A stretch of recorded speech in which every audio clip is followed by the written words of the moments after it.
ബഹുമാനികളെ, 3 കാര്യങ്ങൾ ഏതെങ്കിലും ഒരു ജനതയിലുണ്ട് എങ്കിൽ റബ്ബിൻ്റെ ശാപം അവർക്ക് കിട്ടും. അതുപോലെ തന്നെ ഉൾക്കാഴ്ച അവരിൽ നിന്ന് നഷ്ടപ്പെടുകയും ചെയ്യും. മഹാനായ ഹസനുൽ ബസരി റളിയല്ലാഹു തആല അൻഹു പറഞ്ഞതാണിത്.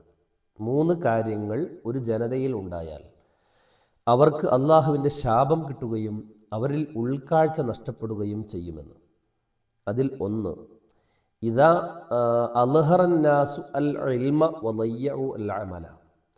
അറിവുണ്ട്, പക്ഷേ അറിവ് അനുസരിച്ച് ചെയ്യാനുള്ള മനസ്സില്ല.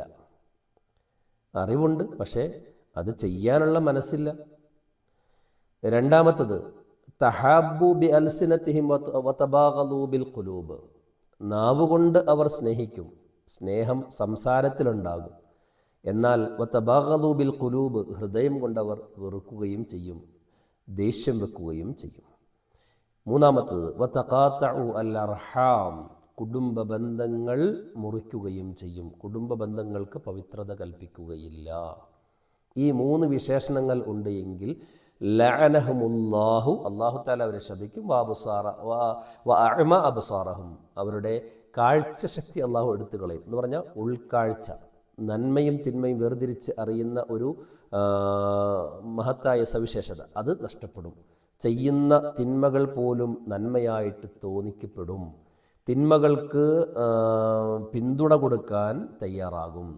ഇങ്ങനെയുള്ള കാര്യങ്ങൾ ഉണ്ടാകുന്നത് ഉൾക്കാഴ്ച നഷ്ടപ്പെടുമ്പോഴാണ്.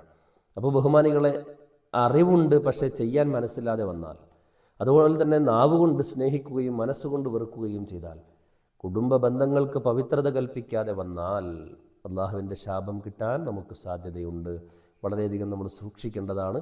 അള്ളാഹു തആല അവൻ്റെ അനുഗ്രഹം കിട്ടിയ അടിമകളിൽ നമ്മെ ഉൾപ്പെടുത്തുമാറാകട്ടെ. നമ്മിലും ബന്ധപ്പെട്ടവരിലും ദുആ കൊണ്ട് ഏൽപ്പിച്ചവരിലുമുള്ള രോഗികൾക്ക് അള്ളാഹു പൂർണ്ണമായ ശിഫയും സമാധാനവും പ്രദാനം ചെയ്യുമാറാകട്ടെ. നമ്മുടെയും അവരുടെയും ആഖിബത്ത് അള്ളാഹു നന്നാക്കി തരുമാറാകട്ടെ. നമ്മിൽ നിന്നും മൺമറഞ്ഞവർക്ക് അള്ളാഹു മഗ്ഫിറത്തും മർഹമത്തും നൽകുമാറാകട്ടെ. വആഖിറു ദഅവതി അനിൽ ഹംദുലില്ലാഹി റബ്ബിൽ ആലമീൻ. അസ്സലാമു അലൈക്കും വറഹ്മത്തുള്ളാഹി വബറകാതുഹു.